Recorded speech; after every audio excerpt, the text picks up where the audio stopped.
All right. Let's do this.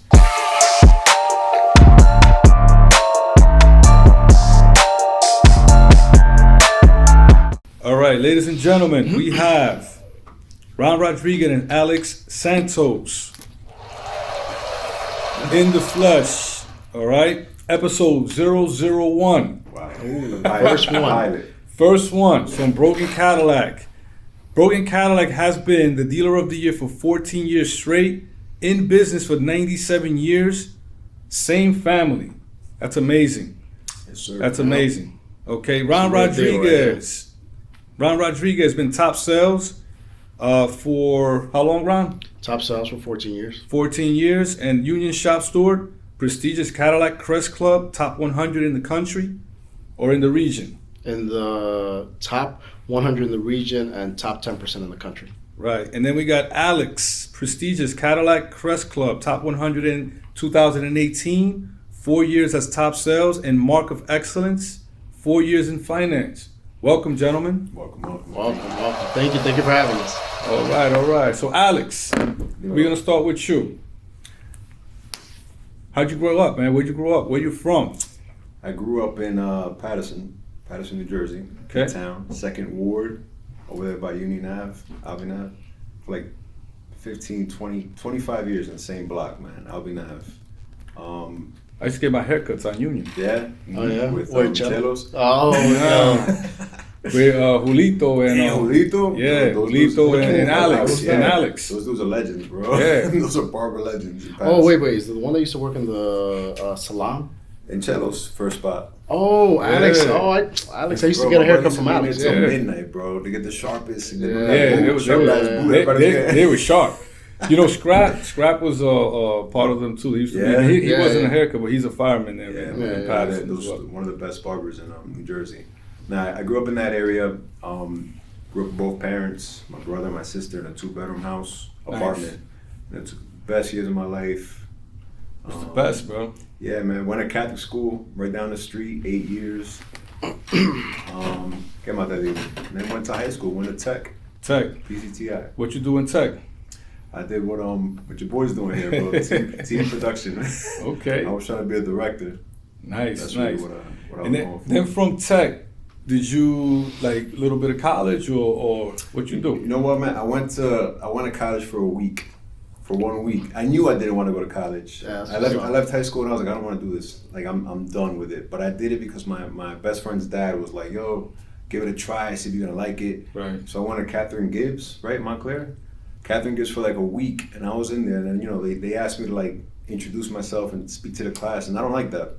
I got mad shy, and I'm like, nah, I don't want to do this. And I just walked out, and I said, I went to the counselor, and I'm like, I don't want to do this. Like, So you was in college for 1 week. 1 week. Not even college. What is that, Catherine? An institute, right? Some kind of. Yeah. I don't even remember, bro. Yeah, it's for 1 week. I was like, nah, this is not for me. Like, I'm not doing school. Like, I was so over school at that point that I'm like, this is not for me. It wasn't for you. It was not for me. And then Ron, what about you? How'd you grow up? Where you? I, What's your humble beginnings? I grew up in DR, Okay. but I came here when I was 8 years old, and I grew up in Patterson. Pretty much same location on Prickness Ave. And I used to get my hair cut in Chelos as well. Nice. And yeah, I grew up with mother and father, for some time. And Any siblings? I have two sisters. I have one older one, which is younger than me. I'm the oldest, but she's 32, and the youngest one is 16 now. 16. Yeah. All right. And Alex, you after that 1 week at college, What did I do? what did you do? What was the next plan? What did I do? First of all, what your mother said and your father said. You know what you want to laugh, bro? My parents never really forced me to do anything I didn't want to do, man. They were very like lax. Like, oh, if you don't want to do it, all right, fine, get a job. Like, that's how they were. So when I said I didn't want to do it, my dad was like, all right, but you got to figure something out. So at that time, what did I do? I think I did. I started doing security. I Nice. started doing security right away for down the street. Theta Holding, some building down the street for like an Okay. agency. And then I went to the hospital, to St. Joseph's in Wayne, and I was there for 11 years doing security. security? Bro. Yeah, No I was way. doing security, then became a security supervisor. Then I was into law enforcement. Then I'm like, you know what, man, I don't even want to be a cop. I don't want to take a job to take it, Right. So I was just like, I'm not going to do that. You were on, What? like for law enforcement? I was taking a test, and then I took a test for the fire department. Okay. Because my father-in-law, he's a retired detective, and he was like, you don't want to be Patterson cop, too much politics, and he was there from the very beginning, so Right. I listened to him. I was like, you know what, maybe you're right. Right. So I wanted to do the fire department, but I wasn't living in Passaic County anymore. I was in Morris County, so that didn't work out. That happened while I was already working here in sales, actually. Right. So what happened was when I was in St. Joseph's, my boy Jose Perez, shout out to Jose Perez, what is it, Howard Hanna Realty? Yeah. Not to like advertise, but that's my boy. He's the one that got me the job here. He's a realtor. Hit him up if you need a house. Howard Hanna Realty yeah, from yeah. Jose Perez. So From Wayne. Jose, he was like, at that point, my wife was pregnant. Hold on, let's hit him with a. Let's hit him with a. Shout out to Jose. Shout out to Jose. My wife was pregnant, and I was like, yo, what I was making was not enough, and I was waiting to become a manager, which the pay was more, but not at all what I started making when I started working here. Right. So he's like, yo, why don't you go sell cars? And I'm like, yo, I've never done a commission job. I don't know anything about cars. I'm not a car guy. Right. Nothing about it. Everything about it scared me. I was like, there's no way I can't do that. I need my income consistent. I need to know what's coming, and that's it. Right. So he tells me, yo, just do it. Yo, and I do something totally out of character. And I'm like, you know what, man, I'm gonna do it. I'm gonna jump. Jump head first and not care. Everybody at the hospital was like, you're making a mistake, don't do it. So I got here February of 2016. Right. I had already known Ron. So you see how you said that everybody in the hospital was telling you that you were making a mistake. No one understands your future, or they don't get it. No. They don't get it. So when you jump out the window, you're jumping out the window without a parachute. Pretty much. You understand? You don't know Yeah. what's going on, right? So that's why you took the leap of faith on yourself. You either jump head first, man, or you stay exactly where you're at and stay stuck. And that's what was And happening. that's scary. That's exactly what was happening. That's the scariest That part. right there. Yo, so I came here February of 2016. And you know, I'm the type of person that I'm like, all right, if I'm gonna do this, I'm gonna go all the way. I'm gonna become obsessed. My wife says I'm an extremist. I'm like, that's the way I am when it comes to everything. If I want to be good at it, if I want to learn it, I'm gonna become obsessed with it. Right. That's like the Michael Jordan mentality, bro. It is. Kobe too. That's the same, yo. That's just the way it is. So when I first got here, I learned the product like you wouldn't believe. Like I wanted to know everything about everything. You're obsessed. I was obsessed. I didn't try to. I don't like to be sold. So I'm a very laid back salesperson. Like I'll be selling you, you have no idea. Because I'm a very hands off salesperson. Right. And that shit just worked. It always worked for me. And I told people the truth. I'm like, I don't know anything about this car. I just started working here last week. I'm still learning. You know why that happens? Because you're not threatening. Yeah. I'm not. You're on an even playing field with them. Exactly. Okay. It's not like you're higher because you know more. Mm-hmm. It's like, okay, I'm just here to just assist you with your decision and things like that, and that's it. And it doesn't become threatening. And that's to a pretty client. much what it was. That always worked for me. And then my third day working here, I sold a 2016 Cadillac CT SV. Bro. Yo, third day in this business. Third day? To my boy, he's actually a cardiologist at St. Joseph's, Dr. Azak. What's the MSRP of that car? Just at that everybody can understand. That was $98,000. This is 2016. Oh, yeah. 2006, right? Listen. 2020. That's Yeah, what it was. 98 grand. Yeah. Dude, I didn't know what I was selling. I didn't know what car was. I didn't know the power. I didn't know anything about the Cadillac CTSV. And I'm just like, and he hit me up and he was like, yo, I heard you working at Cadillac. I'm looking for this car. And I saw the sticker price.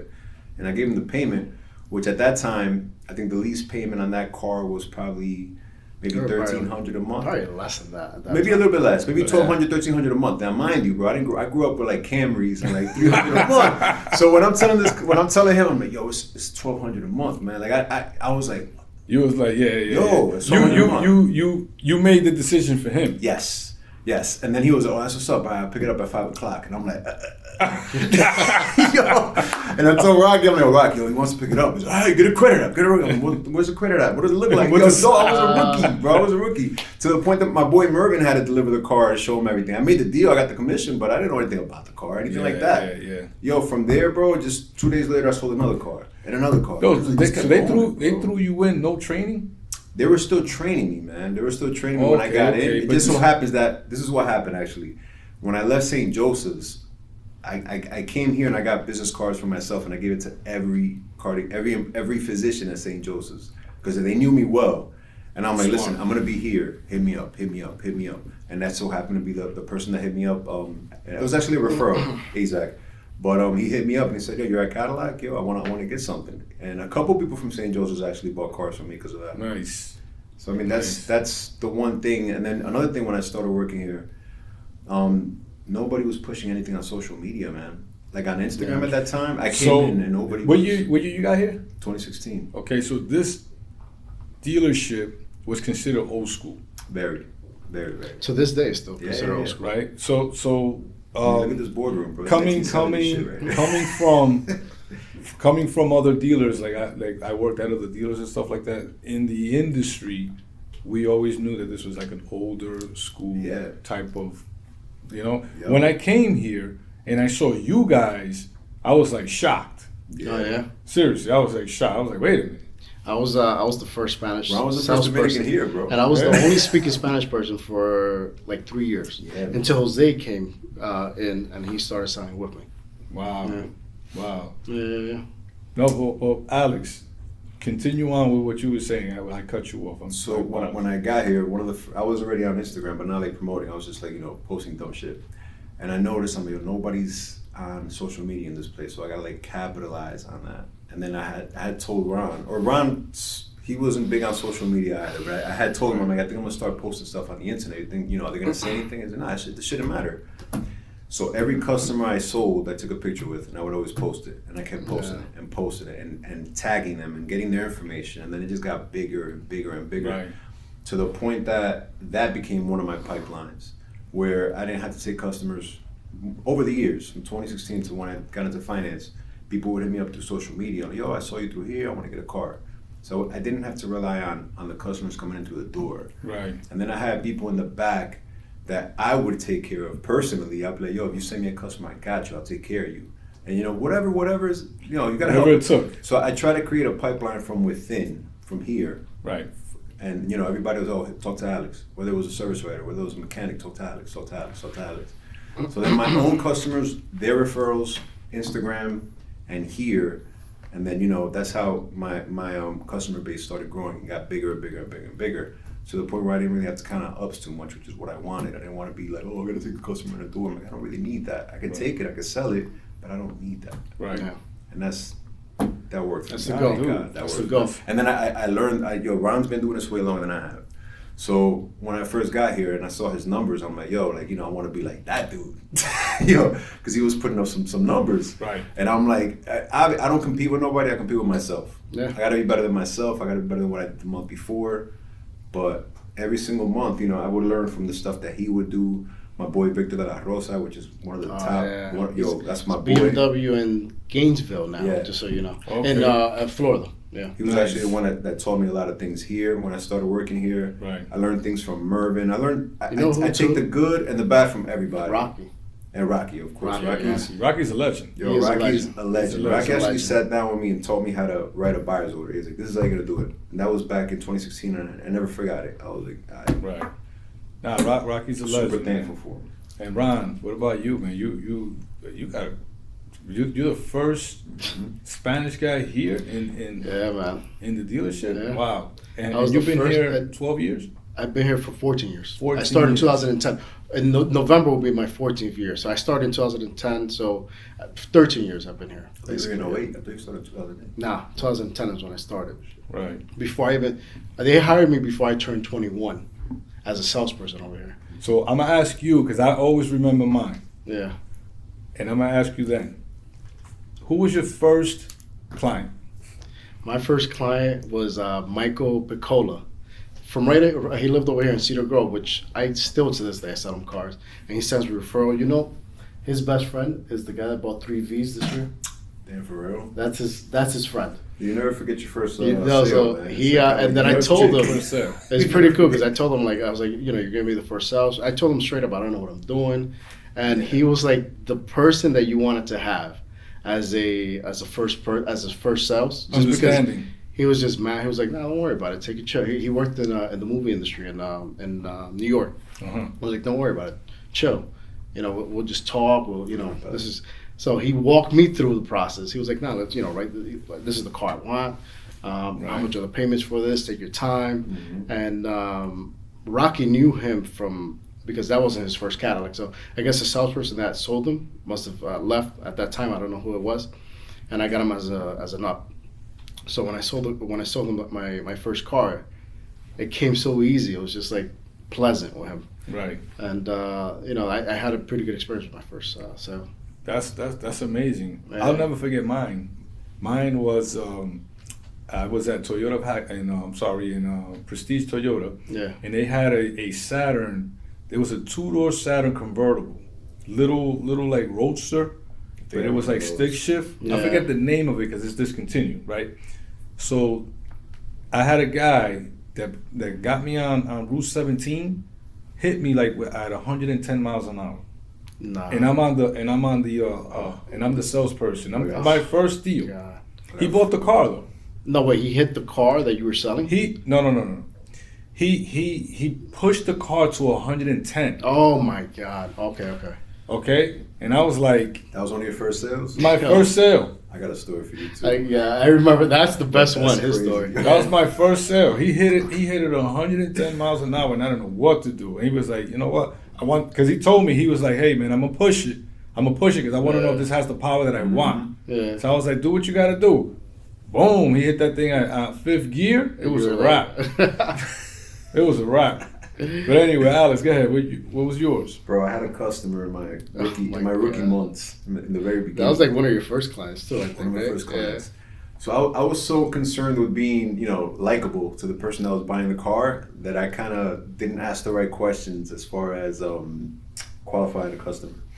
So this dude shows up, and we had a Camaro, I think it was, a convertible Camaro outside the used car lot. And he was like, yo, I want to test drive that car, this and that. And I'm like, all right, cool, that's what's up.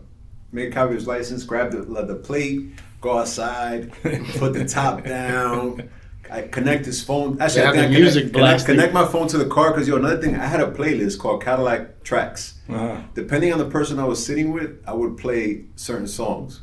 And every time I'd pick a song, this person gonna like this song. I'd play it, and they would take mental ownership of that fucking car, bro. Almost every single time. That's a trick. It's all psychological, bro. I'm doing it, and people are like, damn, I love this song. I'm like, yeah, I figured that. I would just know, right? I'm like, one of these songs they're gonna like. You know what I use? I use the XM radio. Yeah. So depending on who it is, like 80s or I'm going from like if you're like I'm selling to you, you're between 42 and 50. Seriously, Sinatra when they're older and shit. Oh yes, Sinatra. Oh yeah.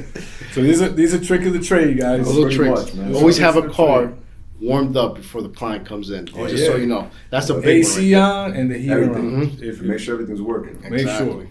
sure. So go ahead. So we put the top down, blast the music.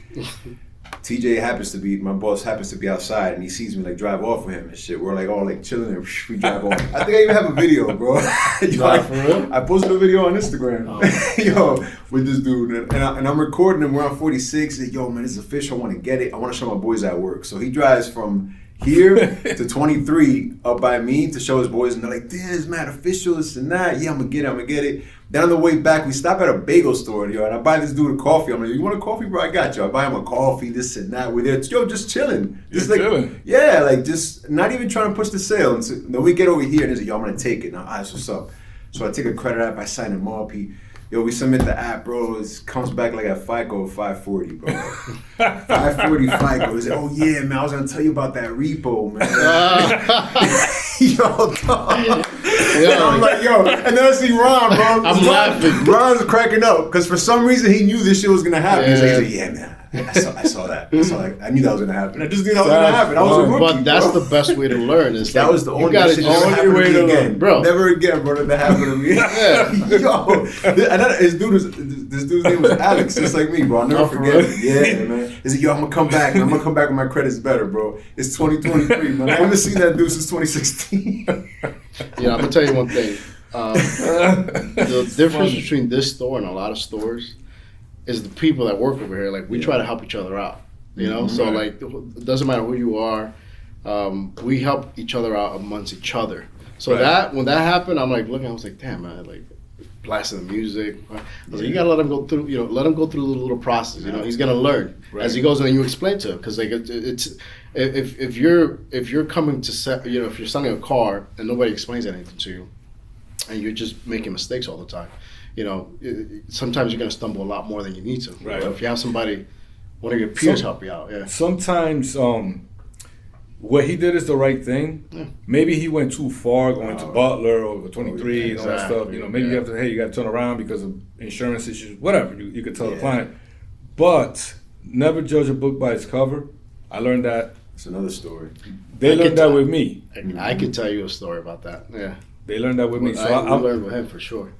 I'll let you tell them that story. But with me, there was a guy that went in. African guy, right? Went in, book bag. He had like some shorts on and some sneakers on, and a stain on his shirt, stuff like that, right? Yeah. So all the guys, they went away from him, right? I was like, you know what? Let me go talk to this guy. I go talk to the guy. He was like, yeah, we're looking for 2 cars because we're doing a movie, right? I'm like, you're doing a movie? He was like, yeah, we're doing a movie. You remember the movie, it was like Reservoir Dogs or something like that? Yeah. It was something like that. It was that movie? It was either that movie, it was like a war movie, but there was like, it goes back and forth. It goes, I forget the name of the movie. We're talking like 15 years ago. So the guy comes in and he's like, listen, I'm one of the directors of the movie set, and we need 2 cars, right? The guy who just came out of work. What happened was he was on a truck, taking off all the equipment for the movie, right? And they needed 2 cars, and they needed like 2 Corollas or something like that at the time. And guess what? My man had a book bag full of cash. He was like, yeah, I got, he had like almost $50,000, right, of cash. He bought 2 cars in cash, and everybody walked away from him because of the way they looked. But I'll let you tell your story. And about you. You know how I met him? How? So I'm not gonna mention any names. No names. But there was a salesperson that used to work over here. That he came in just like as professional all the way. So like, out of every person that I deal with that are in your kind of business, you're the most, and everybody agrees over here. Rocky, everybody. So he came in, introduced himself. Hey, my name's Ed, blah blah blah. I'm looking to, and we at that time we really didn't deal with brokers or outside companies that much until until like pretty much you got us because we had such a good experience with you that you had that ball rolling for us. You made it to what it is today. So thank you, Ed came in, and we weren't really dealing with brokers that much, and he was like, nah, he never follow up. Ed called in, left a message, never called back, never picked up the phone. So he ended up coming in for a second time. This is when we had the tent outside. And Ed, he introduced himself. Hey, look, this and that. This happened, and I was like, say no more.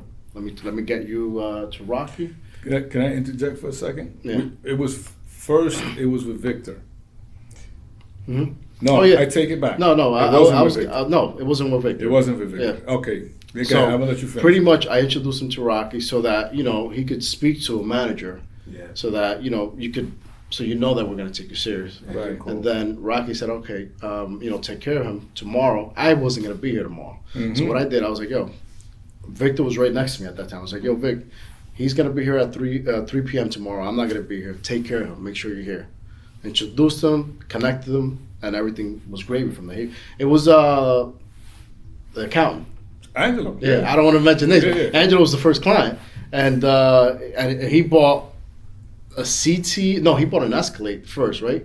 He bought an Escalade first. Then he came in and bought an CT6V, and the person, that original salesperson, was just like, trying to get in there, trying to like talk to him everything. That month, it was from November. I contacted him. I went in the beginning of November, It was like maybe the first week of November. It was like on the 5th or 7th or something like that of November. And I spoke to the guy, there were no names. He didn't take me serious for at least 2.5 weeks. I was emailing him, calling him, until I said, you know what? Let me go over there. Yeah. Okay? I go over there, that's when I speak to Ron. Ron puts me on to Rocky, and then I explain the situation. They gave me to Victor at the time. And then from November, like maybe the 25th, like after Thanksgiving, I think I did like 6 cars with you guys. I remember. Wow. Yeah. Like from there to Christmas. Yeah. There's a reason for it, because your cars have the pounds Yeah. for the tax credits. Yeah. Right? And I'm working with a CPA.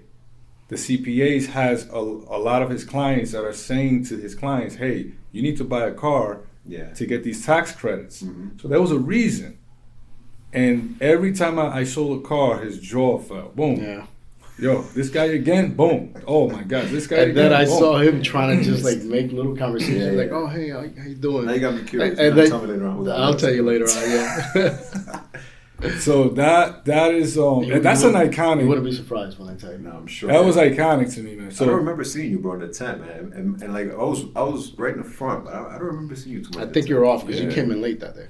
yeah, I went to the tent a few times. Yeah. Yeah. I gotta tell you, I gotta tell you. But it was one of those like, and every time I went, I would not, I would not look at the guy. I would let him sweat. He would try to create conversations afterwards, and it's like, nah, bro, it's too late now, bro. So it was That's how you look. gratifying a little bit. Of course, Yeah. of course. Yeah. Because he didn't know he didn't know who he was dealing with. That I'm not trying to pat myself in the back. No, that's But- why you never ever judge a book by its cover. He judged the book by its cover. Yeah. I'm gonna tell you a story that happened to me.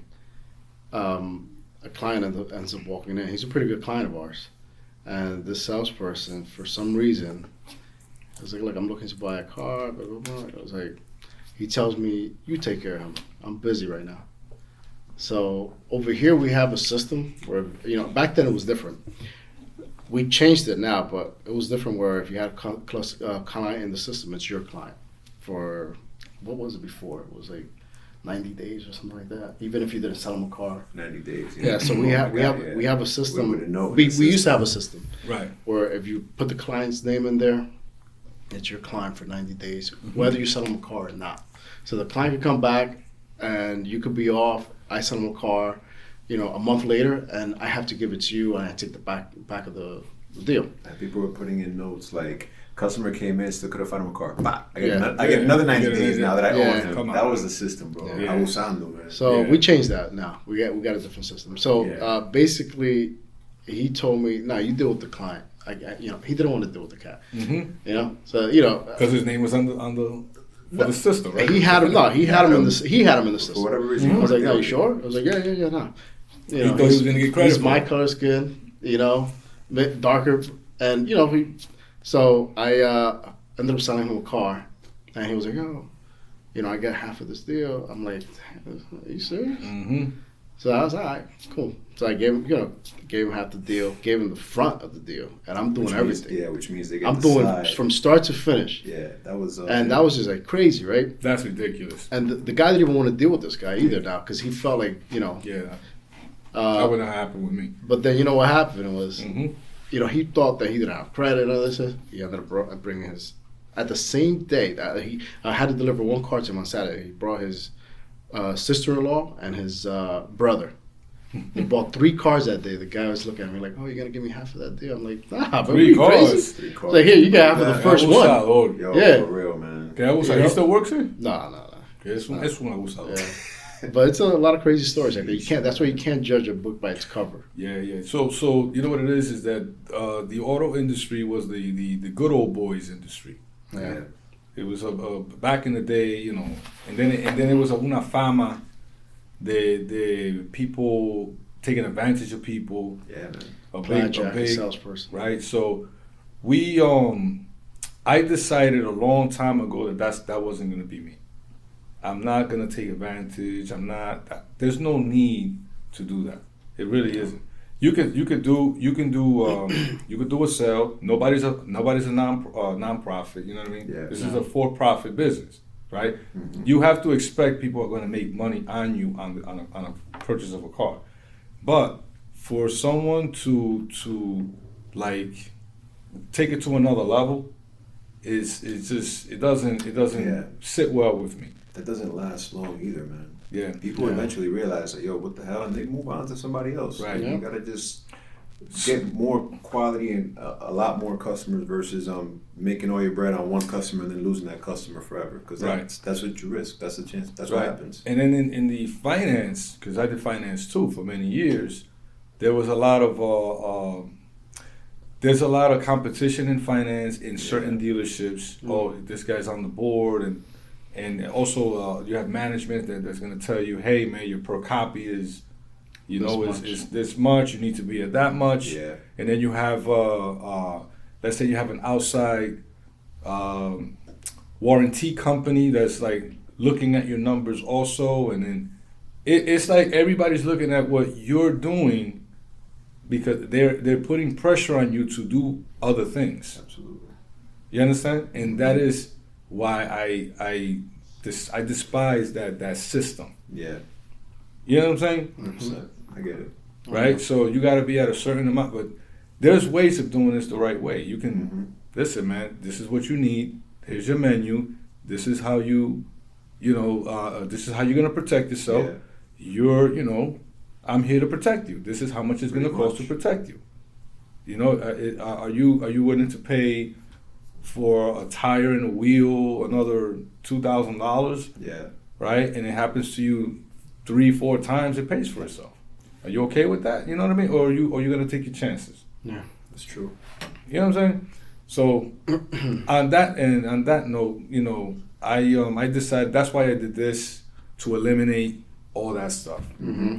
That was one of the reasons, man. And you're doing your thing, bro. Oh no, he's doing it the right way. That's the thing. You're doing it the right way.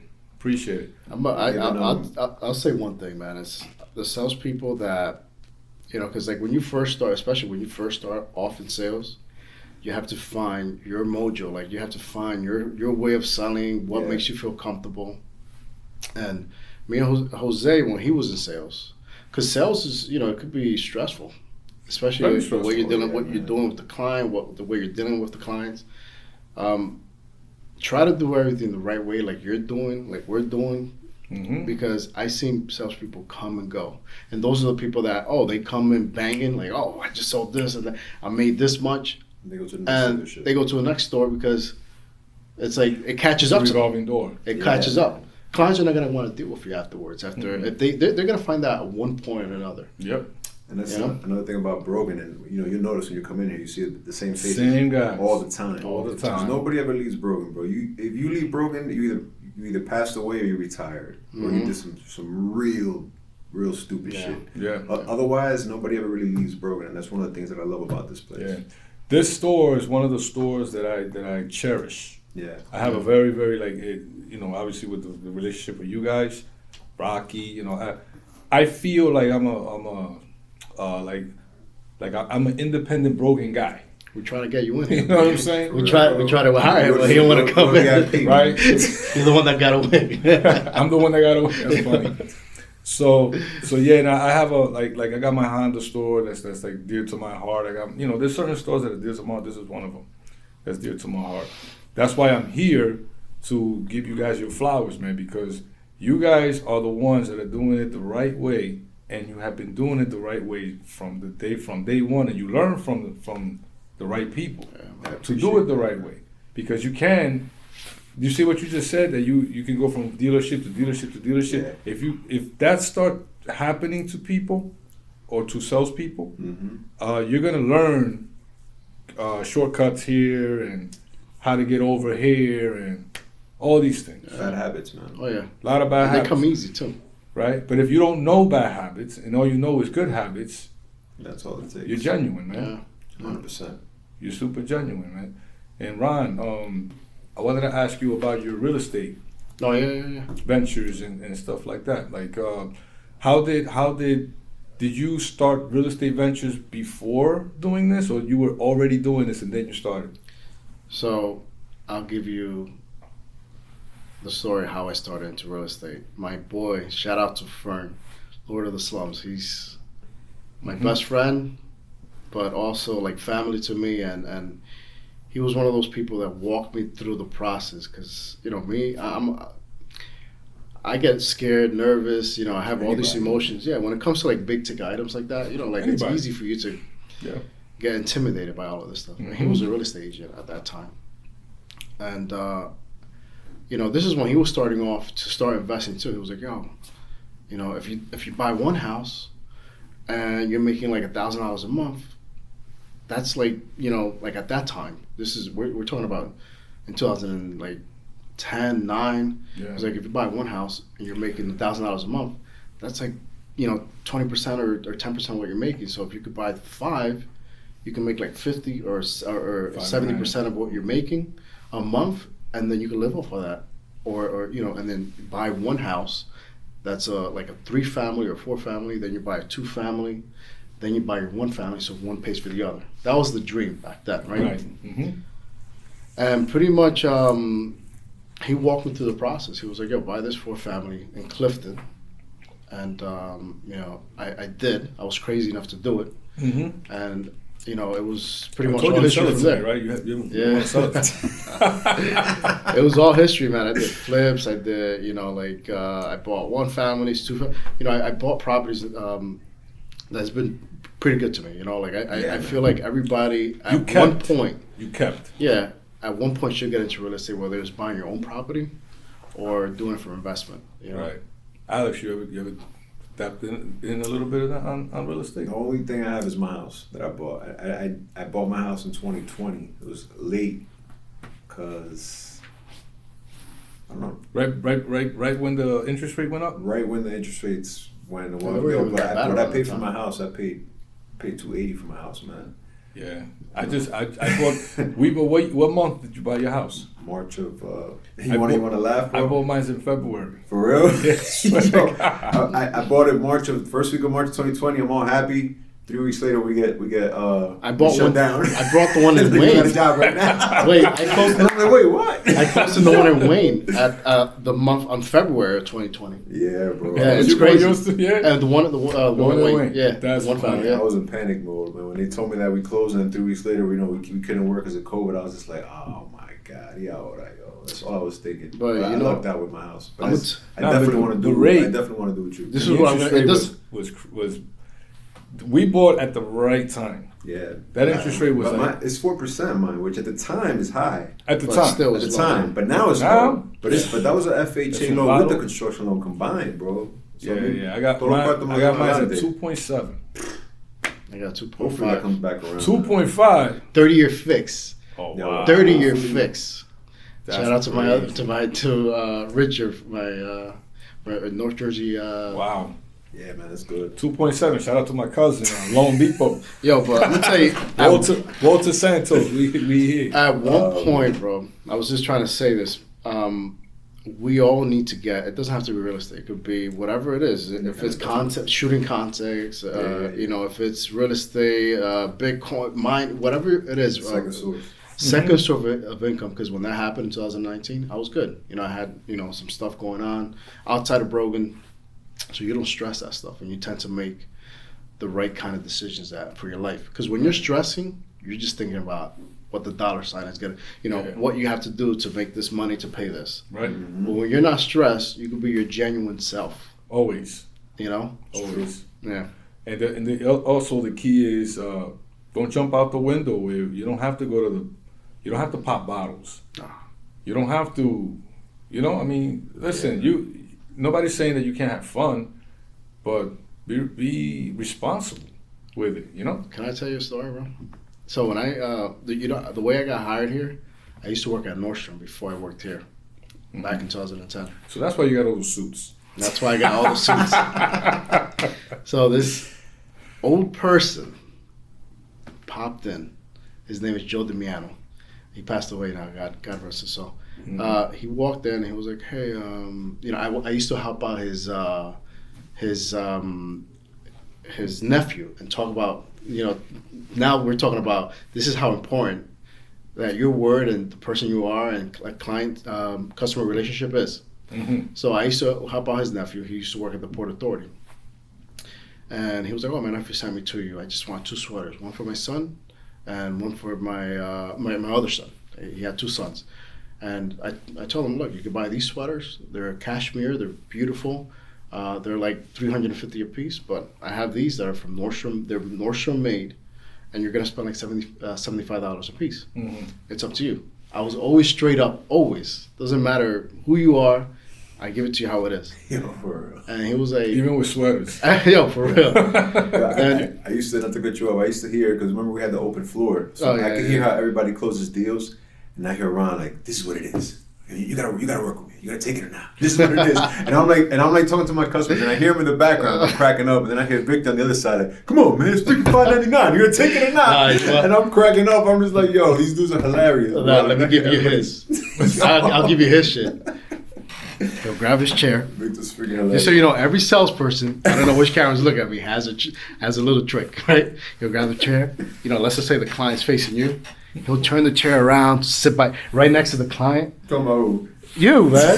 So he'll pretty much walk around the table, put the chair next to him, like, this is I've been trying to take care of it, but this is, I'm trying to help you. You know what that was, bro? You know what it is, bro? And I'm just like, I'm gonna present the numbers to a customer. I'm gonna be sitting across from them, and it's like, oh, here, this is what it is. Yeah. I used to go, in with the freaking wheels in the chair. I used to go like this and go around and get right next to them. So this is what it is, man. And I'll be right next to them, kind of like I'm buying the car with you. Right. And that shit would always work, man. I'm just like, and they were like, all right, I'll take it. And I'm just like, damn, this shit fucking works. And then that was my thing. And they would always, when they saw me going like this to go around my desk, they're like, this is the Alex clothes. That's the answer. Everybody got their clothes. Yeah, and there was 2 customers, like a wife and a husband and wife. I would get in between them and be like, all right, guys, this is what it is. And that shit worked. No, de verdad. El Santo. And I was just like, damn, man, they just... Nah, but if it works, it works. It works. To get back to like the whole, he pretty much, he didn't even work over here. He was pretty much doing what you did, but he had a whole different relationship. It was just like he just knew everybody in the business. It was just he knew somebody that wanted a client. You're talking about Joe Damiano. Damiano. He's going to get the job here. He never referred anybody. If you wanted a car, he'll say, yeah, and we used to pay him off. Mm-hmm. So he said, you want to work at a dealership? And I was like, I don't know. Why? He was like, you're a good salesperson. You don't waste your time over here. I was like, at that time, I was 20 years old making good money. Like to me, what I thought 65 or 75 grand at that time was good money. Right. That's how much you were making what year? That was in 2009, 2010. Yo, if I tell you what I was making before I came over here, you had no food. No. Yo, but I was only 20 years old, right? Peanuts. I only had a cell phone bill because I wasn't paying rent. I wasn't paying nothing. That's why it was so much money. Yeah. But then when you add a mortgage to the equation, but you add all the expenses. You said about popping bottles and all of this stuff, right? I was like, he told me what I could make, so I was like, oh shit, let me, I'll give it a try. He says, go talk to TJ, and when are you off? And he said, where do you live? I says, I live in at that time I was living in Patterson. I said, I live in Patterson. He was like, oh, I know Patterson. I'm from, I have family over there in Patterson. I said, all right, go to this dealership. This is 10 minutes away from your house. Because he could have placed me anywhere he wanted. And I says, okay. So he went to Nordstrom on a Sunday. I was off the next day. So he called TJ on a Sunday. Mm-hmm. I came in on Monday, suited up, ready to go. Resume, I typed everything up. I had to go to Staples late as hell at night to try to print out a resume because I didn't have a printer at my house. I'm like, oh my God, stressing this out. Wow. And when I got here, TJ is the best owner, but he was like, okay, when do you want to start? He's the owner? TJ was like, okay, when do you want to start? He no interview, no nothing. He was like, okay. I was like, yeah, that was... did I get the job? It was like, if you got referred by Joe, of course you got the job. So I started here in November 2010. But you know what the first thing he told me? He said, look, you're going to start making real money now. Put away 10%. He says, just do these 3 things. Find a great wife, buy dirt, which he was saying, buy property, real estate. Yeah. He's the one that kind of like pushed me first. But my father's always been into real estate too. Right. And he said, put away 10% whenever you get paid. Don't go by what the crowd is doing. Don't listen to the crowd. Just put away 10% every week or every time you get paid. And he says, he used to curse and everything. He said, I don't give a F what you do with the rest. You could eat it. You could go out, but put away take 10%. Pay yourself first. Mm-hmm. And that's something that even when you started here. Yeah, you told me the same thing. And that's a tradition that we have here is that we pretty much, because we came from nothing, the average like Dominican that's raised here in Patterson, he was in Patterson. We didn't have the same ability that other people. We didn't have the resources. We didn't have the resources, so we help each other out amongst each other. Yeah. And that's one of the reasons why I salute you, and this is why we're doing this. Yeah. Because we want to highlight our struggles. How did we get here? What did your mom and your dad do? Or if you were just a single mom, what did she do just to put food on the table? Yeah. Think about what they had to do for you to be here right now. Bro, I think about that all the time. You understand? My dad used to work at remember the factory on 80, Marcal? Claro, burned down? of course. He was there for 15 years. Getting up like at 5:30 in the morning to like 2:30 Elmwood Park. day. I forgot what. Elmwood Park. Yeah. He was in 15 years. My mom was she was a hairstylist, so she had her own salon for a long time actually. And those all they do was work. They would bust their ass. They would do their best for us, and which they did, man. They really did. Like, they didn't make that much, but they did their best. And I grew up with that. And my dad was always like, if you do something good, if you pass this grade, I'll give you this. Or if I can't do it financially, I'll tell you I can't do it financially. So I grew up very like, I don't want my dad to spend money. To this day, when God rest his soul, but I used to be like, I don't want my dad to spend money on this, save your money. And then I kind of grew up with that mindset. Like, and my sister and my brother, they're all it was embedded in you. We're all the same way when it comes to that, Pero I'm super thankful for my upbringing. Like, I'm glad I grew up the way I did, bro. And now, you have a child? I have a 5-year-old daughter and a 10-year-old son, wife. So now they're, to you, that's the second generation to you. Yeah. Right? So now they have to be better than you. That's facts. Right? Exactly. And now you gave the instructions. Yeah. Because you were in that crossroad where you had Dominican parents that didn't speak too much English, couldn't help you with school, a lot of people, even with college. Yeah, man. Even with college. You know what my parents said when I said, I might do college? How much is it? I'm like, it's going to be this much. Yeah. ¿Cuánto? Like, it's not You easy. didn't financial aid? Huh? You didn't get financial aid at that time? I don't remember, man. Probably, but this is a long time ago, man. Yeah. This is a long time I ago. mean, listen, they give you financial aid, no problem, but you still got to build. You still got to work. And how many times, you're in finance. How many times we get a lot of people with that their debt to ratio is ridiculous because of student loans. Yep. You learn so much in that office. You know what I mean? This is crazy, man. Yeah. Yeah, bro. So you want to laugh too? You want to hear the irony? I hate math. I'm not a big, I know math. I know how to do it. I'm just not a fan of it. Right. My whole life. I'm talking about like 2nd grade, I think I failed math. 4th grade, I failed math. 6th grade, I failed math. That's a 7th grade, I failed math. Freshman year. And what are you doing now? What I do now, I'm a finance manager. But the numbers are always going to be right, bro. But I do math for a living, man. What are the odds of that shit happening? Hold on. I'm trying to be what I'm destined to be. Yo, man, the game chose me, bro, but I'm not crazy about math. It is what it is. It was wild, bro. Even in high school, I was just like, damn. But you know what it is? You don't need to be a mathematician to do this. You need to know certain things. Geometry and calculus and all that other shit. Bro, pa qué? We have a career. Tell me when you use calculus in this business? You don't. You know what I'm saying? It all depends on what type of business you're going to be in. If you're going to be a rocket scientist, you need calculus, Absolutely. right? But if you're going to be in sales, You just need basic. Yeah. I had no intention of doing it. You need basic. You got to know how to. I don't know if I know how to write up a contract, an actual lease contract From beginning to end. from beginning to end. Yes. Like, and I also know how to calculate Money money factor factor and with stuff, yeah. residual and all. Yeah. Like, you know how I used to close? Mickey taught me that. I used to close deals.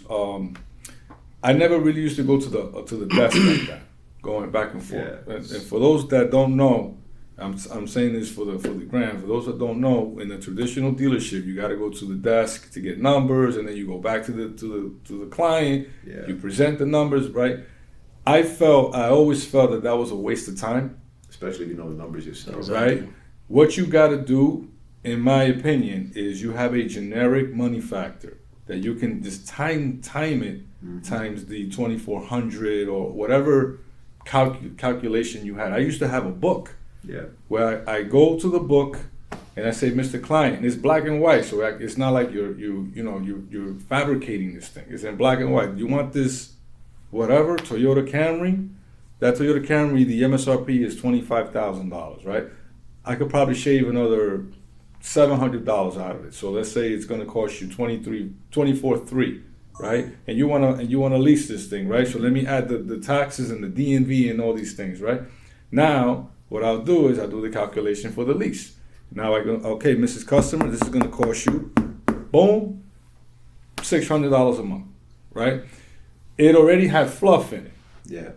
Right. So now when I go to the desk, I can say, okay, Mrs. Customer, you want to go 48, 36, or 39, or whatever, right? This is how much it's going to cost you 48. This is how much it's going to cost you 39. This is how much it's going to cost you 36, right? All right, you know what? I kind of like 39 because it's a little bit, it's like right in the middle, but I still don't like this number. Okay, let me see what I could do. Now you negotiate. Absolutely. Now you negotiate. Yeah. Now, okay, where you want to be at? All right, let me go to the desk. Yeah. And now you're going back and forth for like 4 or 5 times, Yep. right? I only want to go to the desk once, I made the deal. come back to a close, Exactly. and that is it.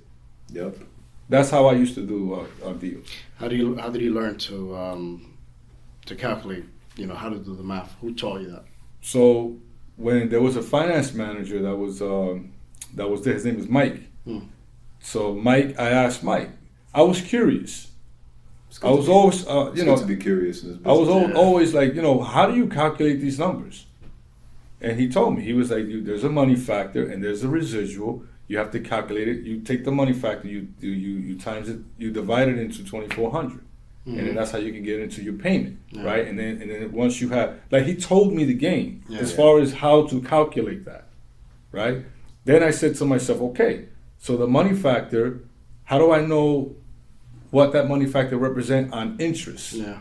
Times by 2,400. And he times it by 2,400. So that's okay. So if I times this by 2,400, then I'm at around 4.9%.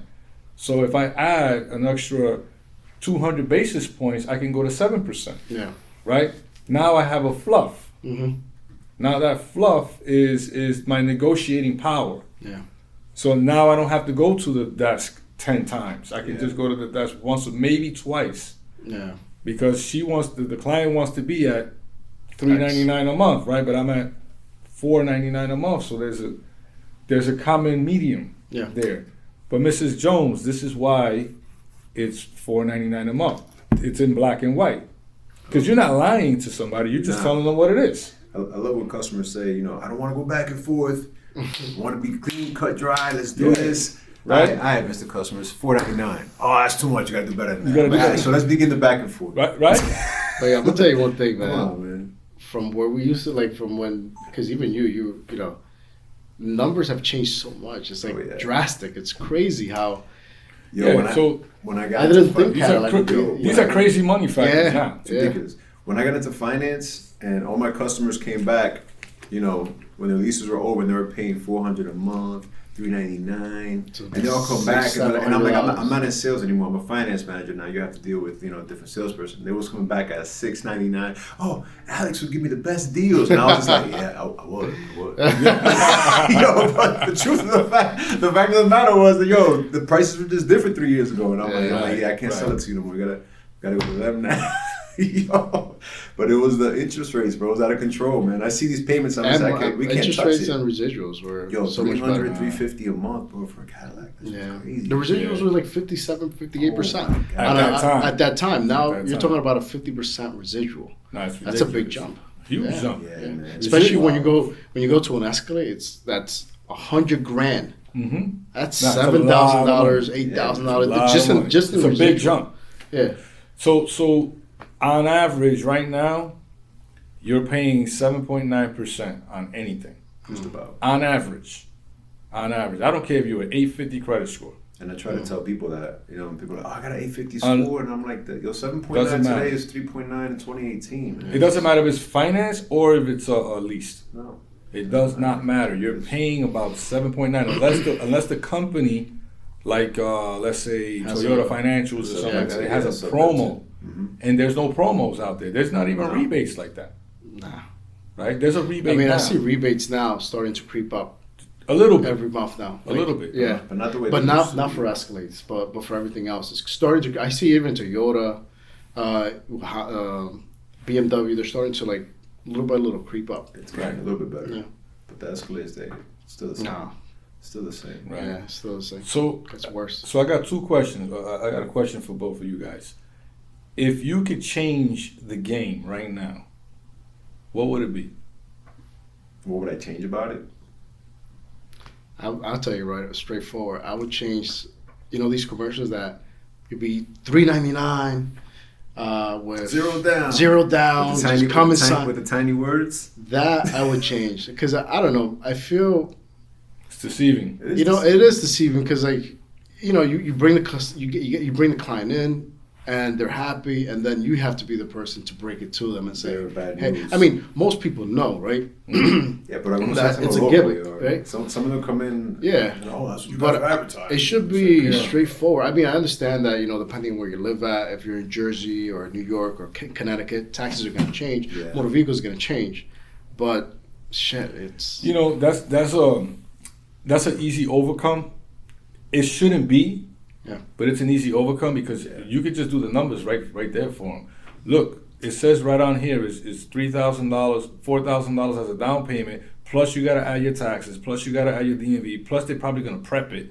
They like to add fees. Mhm. The documentation fee is what is it? $6.99 over here. $6.95. $6.95, right? So by the time Mr. Customer, do you have $8,000 to get to that $3.99 a month? Oh no, I don't. Okay, so now let's do the real numbers. Yeah. Right. So that's my overcome with that because I get that all the time. Especially with pre-owned cars when they see cars on Car Gurus, right? And You got the prep fee, that's they- $2,400. $2,400 prep fee. Come on, That's man, what are we doing here? That should change, and I agree with you. Yeah. That's one thing that should change in the auto industry. For finance, what do you think should change? I wish the rates would be lower, man. At the moment, but that's. I not- think that's the not gonna- elections are going to help this. I hope so. I think man. so. I really hope so. I For hope the so. sake of just like everyone, for people that really at this time everything's so expensive that you really can't. Sometimes you can't afford that, man. I feel bad for them, and they're doing it, and they're paying it, and they're working for it. But I know that they can't afford it. So ideally, I would love for things to kind of settle and Right. go back to a norm. Right. That's one thing. As far as like I don't I don't sell anymore, but I mean I also wish that people would get that idea that the salesperson is like a sleazy Yeah. kind of person out of their head. Right. Because what's happening is a lot of people are like, I'd rather just buy it from CarMax, or I'd rather go online and deal with a computer, kind of like a vending machine system to buy my car because I don't want to deal with people. Well, it's unfortunate that our past or our colleagues, let's say, in Bad the apples, industry, Yeah. have made made our industry look like that. Absolutely. It's like a contractor. Yeah. Look what New Jersey's going to pass in the next 2 years. You have to have a license to have a contractor's license now.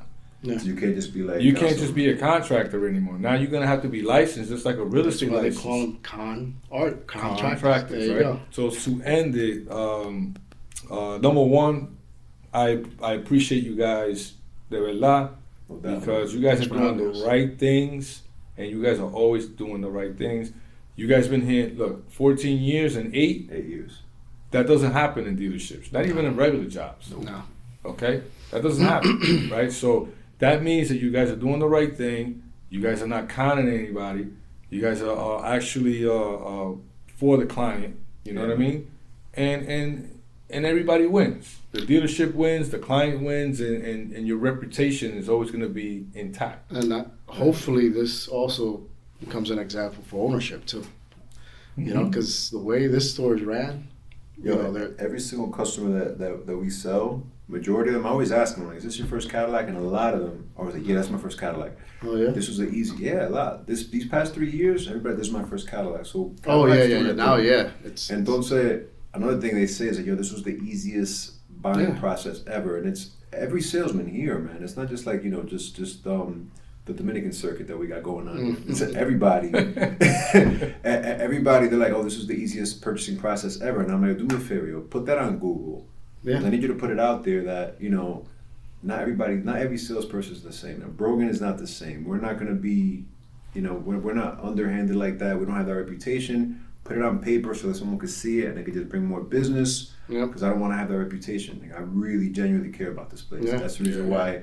Even referrals here, like, I don't refer nobody. I referred 2 people, and thank God they've done great. Oh yeah. Because I care that much about this dealership. Like, and the reputation of the dealership. The rep and TJ knows it, and Tom knows it, and everybody knows it, and Ron cares, and I don't think Ron's ever referred anybody. You ever referred anybody? I mean, I've gotten people like my cousin. But in sales, you never referred. In sales, I did. I had a few people come. For real? Yeah. Yeah, right. But we I have one person. We don't refer nobody when we're in sales. We don't want nobody to take us. Yeah. Well, the one thing about us is that we keep each other accountable. Yeah. Over here, we don't play that game. Like, you come over here, you try to like come wild, like, guns rolling. No, we keep you accountable for everything. Brother, it's that's one of the reasons why I'm here. Because you guys, I'm telling you, I'm all over the place. I have a big network of dealership, and Ron knows, you guys know. Yeah. And this is a top notch for me. This is one of the easygoing personality, no hard clothes. You guys are like super dope. Yeah, man. I'm glad you chose us for the pilot, bro. Yeah, seriously. The pilot episode. Not the Honda pilot. Not the Honda pilot. That's what he had when he first started. That's what I had, the Honda pilot. Yo, when I got my first Cadillac, guys. 2017, I'm like, nigga, we made it. We both got our first Cadillac around the same time. Yo, so it's funny. Me and Ron get the same cars every time, and then you copied me. This time he upgraded. He upgraded, and I stayed behind. I'm like, you know what, man? I'm gonna stay with my truck. You got the Escalade. I got the Escalade, yeah, but the black joint, right? 2020 Escalade, yeah. The same thing I had. Yeah. I got the 17 CT6. But Ron got it first. He had the 16. No, I had a 16. He had a 17. And I had a 17. Because I'm like, yo, I'm a big dude, bro. I either need a big car or a truck. Wow. So we got into that one, and then afterwards I got the Escalade, and then he got the Escalade. Or he got the Escalade first, and then I got it. I don't remember. Yo, my brothers. So I'll conclude. We're ending this this is our episode 1. Episode 1, baby. Episode 1. All right. I appreciate it. State your name. Ron Rodriguez from Brogan Cadillac. State your name. Alex Santos, finance manager, Brogan Cadillac. All right, man. These are my guys, and you already know, man. Thank you a lot for having me. Coming in. Thank you, Ed. Thank you. And it was absolutely. It was super successful. All right, that's a wrap. It's a wrap. Good shit, bro.